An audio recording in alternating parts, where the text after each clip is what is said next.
welcome to Saturday Learning Unlock Possibilities. Today we will go through an introduction to cloud computing. Cloud computing is the on-demand availability of computer system resources, especially data storages and computing power. It's called as virtual machines without direct active management by the user. The term is generally used to describe data centers available to many users over the internet. So for using the cloud computing, internet is very important, that is mandatory. It's an advantage and it's a disadvantage also. So the users will access the cloud computing via www and they will pay as you go. So as per the usage you need to pay. So no need to create an entire data center and pay for that for entire year. So you can scale up or scale down as per your usage. So next, see why can we go for cloud computing.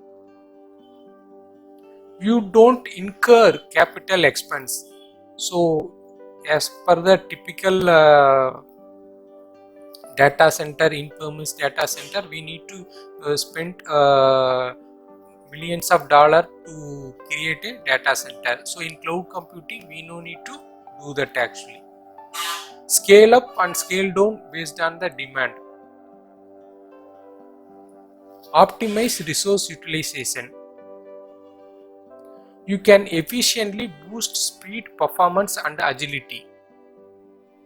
Simple process, so you can go to world over within a day actually. So it's very simple to create a cloud computing. Go to global in few minutes or few clicks, as I mentioned. 24/7 availability.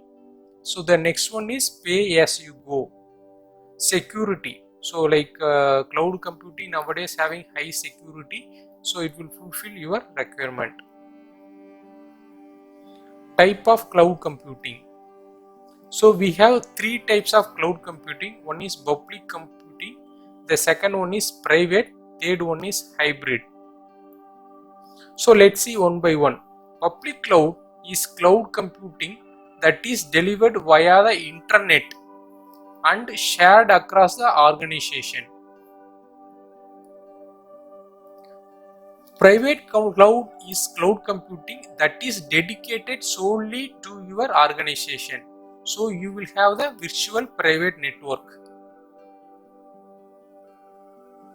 Hybrid cloud is any environment that uses both public and private cloud. It's a combination of public and private actually.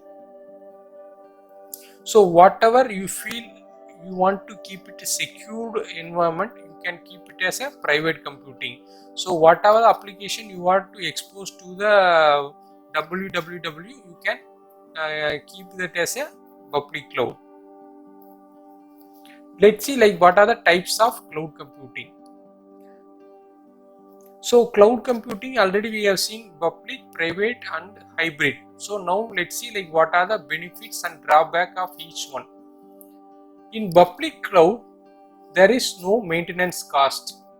So as a individual user or a company, so we no need to create a or like maintain the team for the maintaining the public cloud. It will be maintained both by the Azure or AWS. Private cloud, it's a dedicated and secure. So the main advantage is like you will have the dedicated cloud for it actually. So it will be more secured one.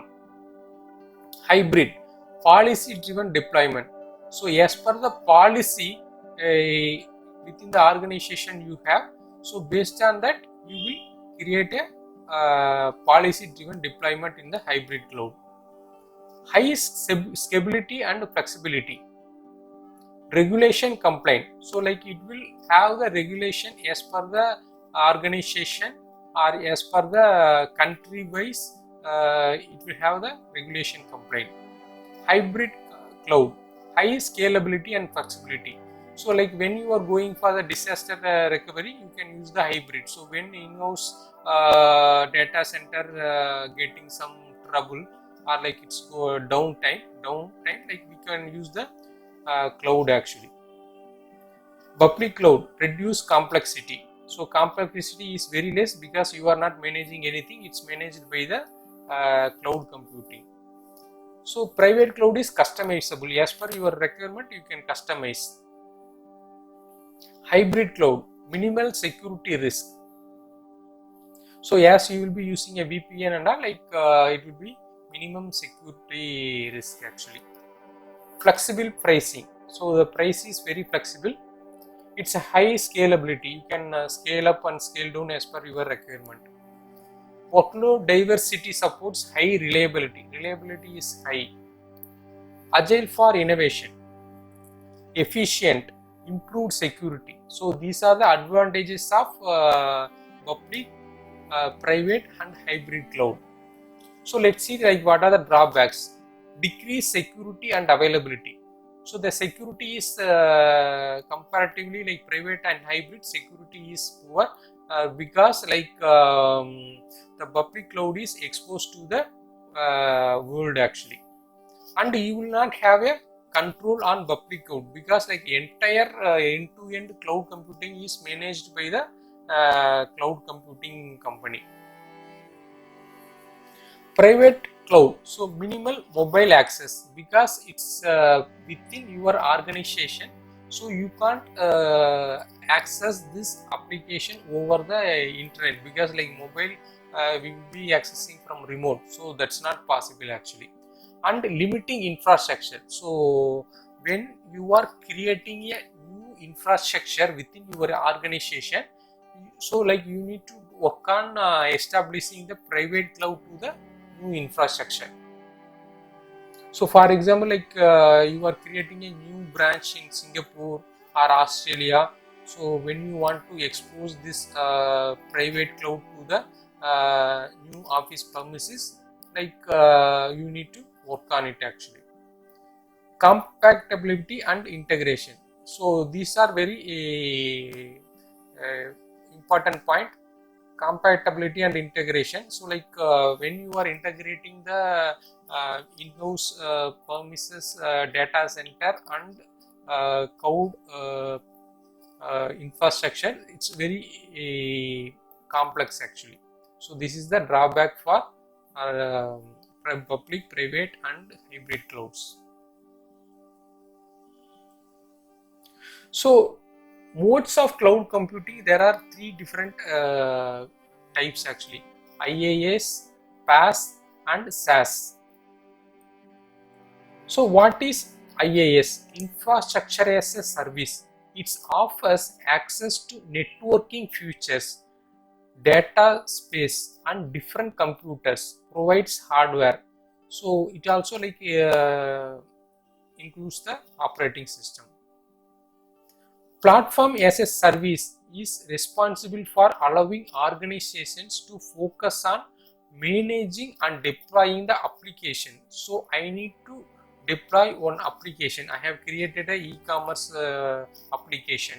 I have created a healthcare application. So I need to deploy it on virtual machine. So then platform as service is useful. Software as service refers to end user application that are run and managed by service providers. So you have a service provider, they are providing a software to you, so that is called software as service. So in next slide we will see it in very detailed manner. So in IaaS you will get physical data center and servers, networking and storage. So as a bundle you will get this actually. In PaaS, along with IaaS, you will get operating system. It may be a Linux or it may be a Windows operating system, plus database management and development tools, Oracle and NoSQL. So all the different type of flavors are available in cloud. So in SaaS, the applications are hosted in cloud actually. So only point is like you need to configure your application as per your requirement and start using it actually. So SaaS you will not have any control. So the service provider and the cloud company will provide the support for you. So let's see. So what are the activities? So what are the management activities you need to do? So in our premises, you need to handle everything actually, end to end, application to networking, you need to manage. In infrastructure as service, you need to manage the application, the data, runtime, middleware and operating system. So you will get only the virtual machine, okay, but you need to configure your operating system. It may be a Windows or Unix, you need to manage that actually. So you need to have a resources to manage all this. In PaaS, you will get networking, storage, servers, virtualization, load balancer, operating system, middleware, runtime. So yeah, everything you will get. Only thing is you need to manage your data and your application. So in SaaS, you will get end to end. So only you will be the only the users for using the application and accessing the cloud over the internet. So like when you are in SaaS, you will have less control over your infrastructure and applications. And when you are using IaaS, you will have more control over your infrastructure. So the SaaS is used for the end user. So when you are building up an organization, you want to have only the end user. You don't want to create a software developers and IT administrators, end-to-end infrastructure. You no need to create. So that time you can go for SaaS. For example, like Gmail, Trello, Salesforce, CRM, Even Pro, Office 365, Google Docs. So all these kind of applications are the examples for SaaS. So when you are having a software developer, so who want to build their own software and they want to deploy it in the cloud. So yeah, we have AWS Elastic Beanstalk, Google App Engine. So you can create your WAR file or year file and directly you can go and deploy your Elastic Beanstalk. So it's very easy actually. Like what you need to do is like you create your WAR file and you choose your operating system and what kind of servers you need, Tomcat or WebLogic or WebSphere. So whatever servers you want, you select. And what about the elastic load balancing, security, all the things like you can do by just drag and drop or selecting your features and deploy it actually. So when you are using IaaS services, for example like EC2, Microsoft Azure virtual machine, Google Compute Engine, so like you will have a more control actually. Instead of you are setting up a data on-premises data center and buying the physical computer, instead of that you are going for cloud. Let's see like what are the common IaaS business scenarios.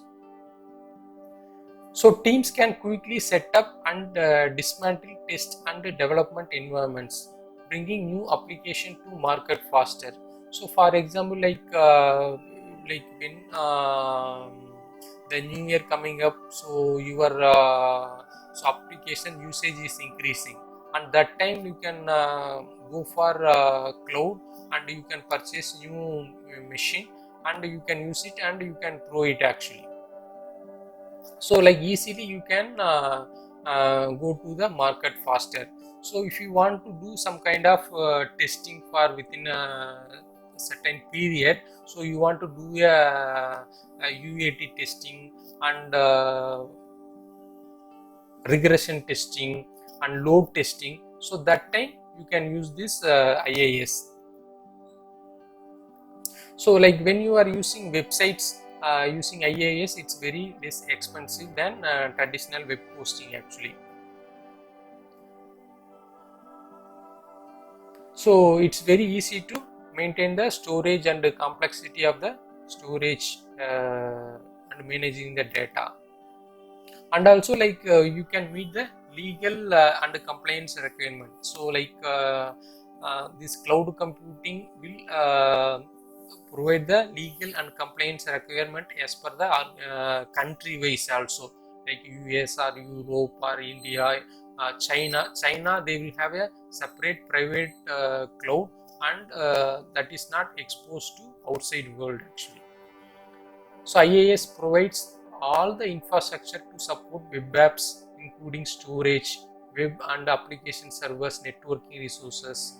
Organization can quickly deploy web apps on IIS and easily scale infrastructure up and down when demand for the apps is unpredictable. So like it's also like providing the web apps future. So you can simply go and deploy the application. So let's see like what are the past business scenarios. When you are having the development team and PaaS provide a framework that developers can build up to develop or customize cloud-based application. So like you are migrating from on-premises to cloud, so you want to develop restructure the application which supports the cloud computing, correct? So that time you can go for PaaS application. Similar to like you create a Excel macro, PaaS lets developers create applications using built-in software components. Cloud features such as scalability, high availability and multi-tenant capability are included, reducing the amount of coding that developers must do. So like the advantage is like you can create the application within the short period actually.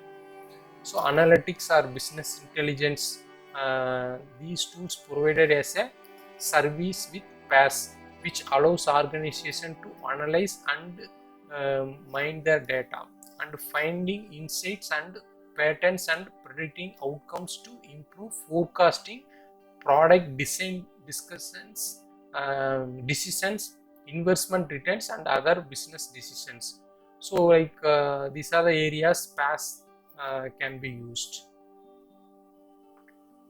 Additional service, PaaS provides many may offer other services that enhance applications such as workflow, directly security and scheduling. So like the workflow and all, like it's built in the PaaS scenarios. Let's see like what are the SaaS scenarios.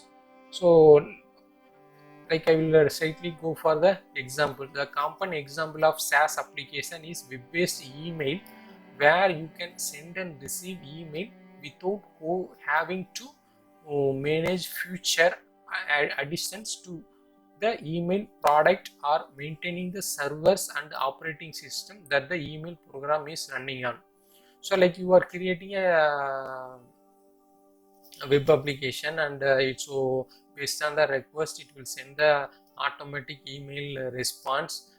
So for this kind of application, like you no need to create entire data center and application and maintain end to end actually. So you can directly go and purchase SaaS. So let's see like what are the services offered in cloud computing. So compute, you will get the virtual machines. Storage, you can store the data, you can store the file systems. Database, RDMS.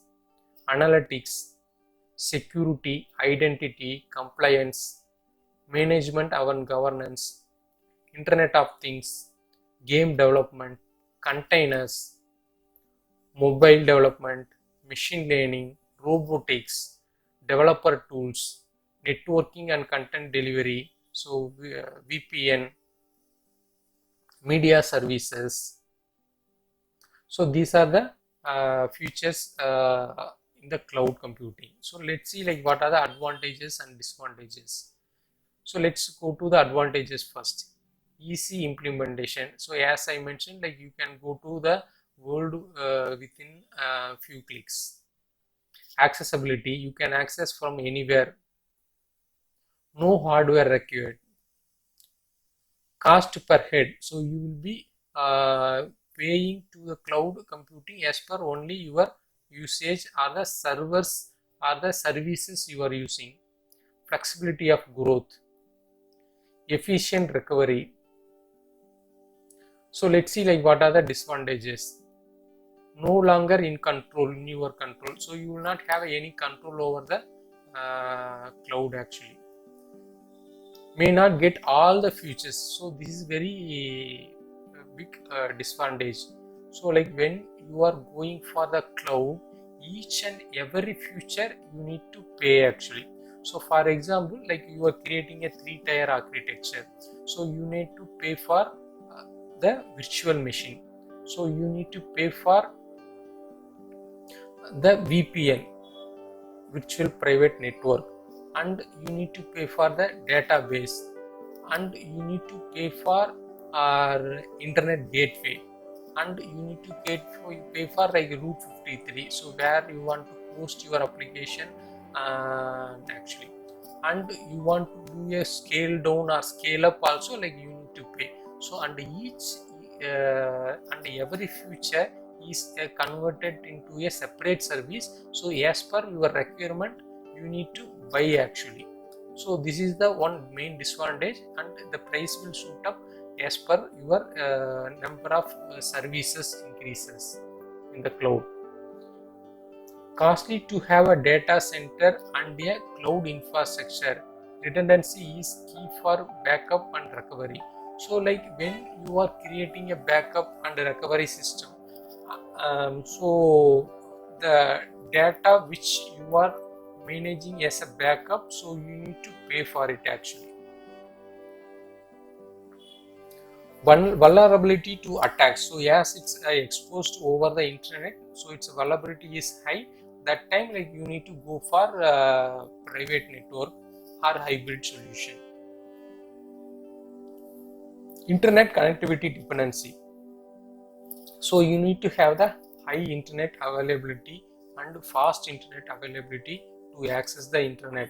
So when you are creating a PaaS, going for a PaaS cloud, so the developer is creating a development and testing using the cloud, so you need to have the good internet connectivity.